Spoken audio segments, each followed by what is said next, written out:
To learn more about earning college credits with study hall courses, visit gostudyhall.com or click the link in the description. Before you were even born, an ultrasound tech might have peered at a grainy image of you on a screen and gleefully told your parents, "It's a girl!" And then your parents went home to plan the perfect gender reveal party, complete with pink balloons and confetti cannons. Or maybe your parents were a bit more patient, or didn't have the budget for an elaborate gender reveal. So within seconds of being born, the doctor took one quick look at your body and announced, "It's a boy." But regardless of how it was revealed, a path was set. Immediately, your grandma and your grandma's neighbor and just about everyone you would ever encounter had all kinds of ideas about who you were and what kinds of toys you were going to play with and what kinds of clothes you would wear and who you were going to be friends with or date. Conveniently, your parents' friends are all having babies at the same time.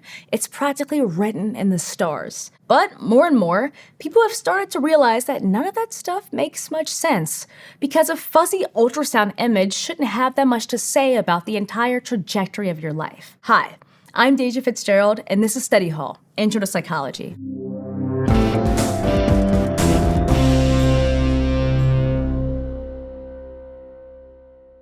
For many people, discussing gender and sex starts with biology. Our anatomies often shape the way we think about ourselves and how society sees us too. Many societies divide people into male and female, or a sex binary based on characteristics like the chromosomes a person has, their hormone levels, their reproductive organs, and other traits that can be different, like having facial hair or an Adam's apple. Altogether, these traits make up a person's biological sex.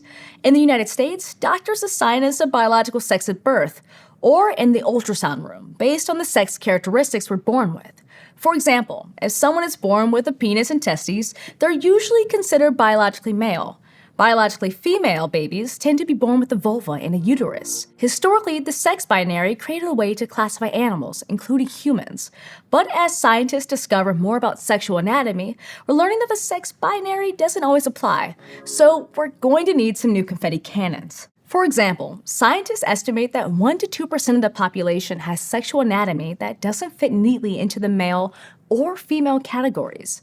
That's about the same as the number of people with red hair, so a person may have characteristics of both male and female anatomy, or someone may have genitals that are not clearly male or female. So biological sex is a lot more varied than some people may think, and that matters because it helps us to have a more complete understanding of human gender. People sometimes use the terms sex and gender interchangeably, but they aren't the same.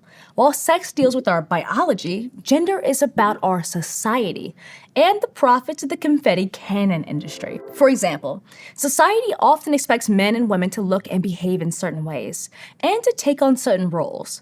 Like in the United States, society often expects women to care for others, starting from the time they're very young when people give them baby dolls and easy-bake ovens to play with. Each society defines gender differently and has different expectations based on people's gender, which is why psychologists call gender a social construct, or something that's defined by each society, like what makes someone beautiful and whether we can wear socks and sandals. And because no two societies are alike, social constructs like gender vary from place to place and over time. Like in the United States, we often characterize masculinity as being tough and emotionally controlled. But in China, masculinity is more about responsibility and maintaining social relationships. And today, many in the US challenge the rough and tough masculinity of decades past, especially since new research has found that it can negatively impact a person's mental health. So, the society we live in can have a huge impact on how we see ourselves and others.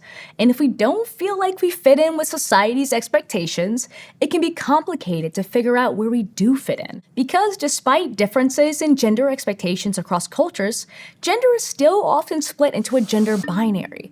A person is perceived as either a man or a woman, and cultures that do view gender in more expansive ways have often been pressured to conform to binary perspectives. For example, many indigenous communities have long recognized 3 or more genders that are not based on sex, like the two-spirit identity.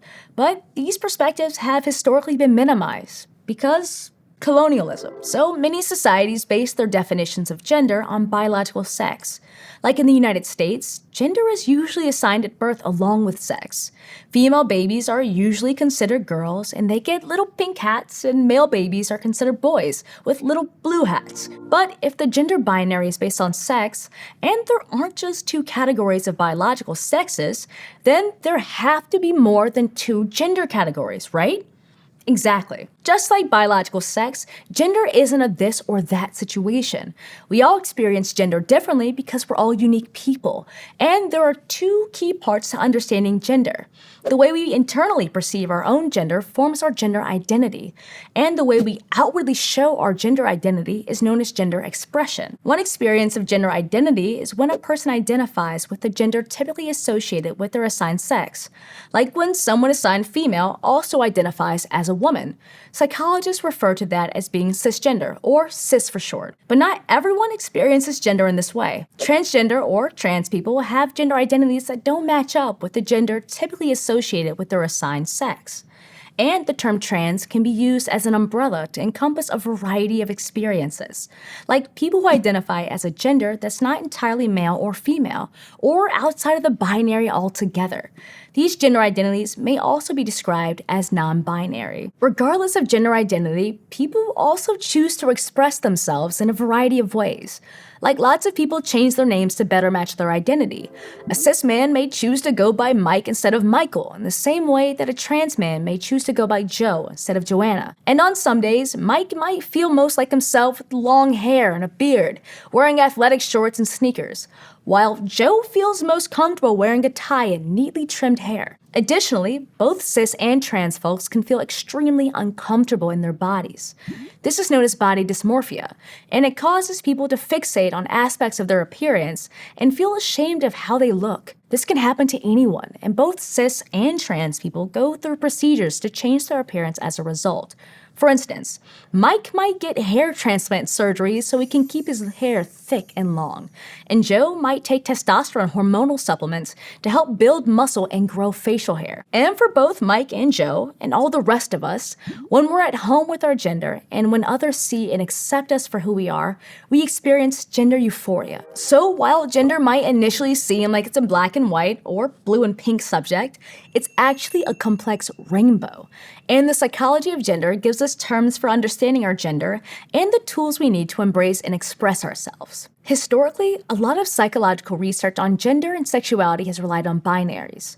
And up until 2013, the American Psychiatric Association labeled being trans as a mental illness, first calling it transsexualism, and then labeling it as gender identity disorder. But the field of psychology is constantly evolving and changing the way it thinks about, well, everything, including gender. These harmful diagnoses have been removed, and the American Psychiatric Association now recognizes the psychological distress that happens when a person's gender identity doesn't match their assigned sex as gender dysphoria. But psychologists are still working out the best way to explain gender so that it includes everyone. And finding inclusive language works best when it's a community effort. So the youth-led organization Trans Student Educational Resources came up with the solution: the gender unicorn. The gender unicorn allows people to share their assigned sex, gender identities, and their gender expression without having to leave one or more out of the picture. Instead of picking one thing or the other, like identifying as a man or a woman, the gender unicorn uses a slider system. That way, people can show where they fall on the spectrum of identities instead of having to pick one identity over another. And although the gender unicorn isn't perfect, it does give us a better way to express the multitude of gender and sexual identities people can have. And it's a lot cuter than any ultrasound. The gender unicorn also provides a way for people to share their sexual attractions and interests, also known as their sexuality. Sexuality involves aspects of our biology, like our hormones, but it's also shaped by the society we live in. Like in some cultures, it's no big deal when people are open about their sexuality, while in other cultures, that might be seen as a big social no-no. It also involves our sexual orientation, or the gender of people we find physically, emotionally, or romantically enticing. Or in some cases, our sexual orientation explains who we aren't attracted to at all. Psychologists have found that sexual orientations have 3 different parts that help us better understand and identify the different ways we may experience our sexuality. There is a desire component, which is sometimes referred to as the motivational component of sexual orientation, which deals with attraction.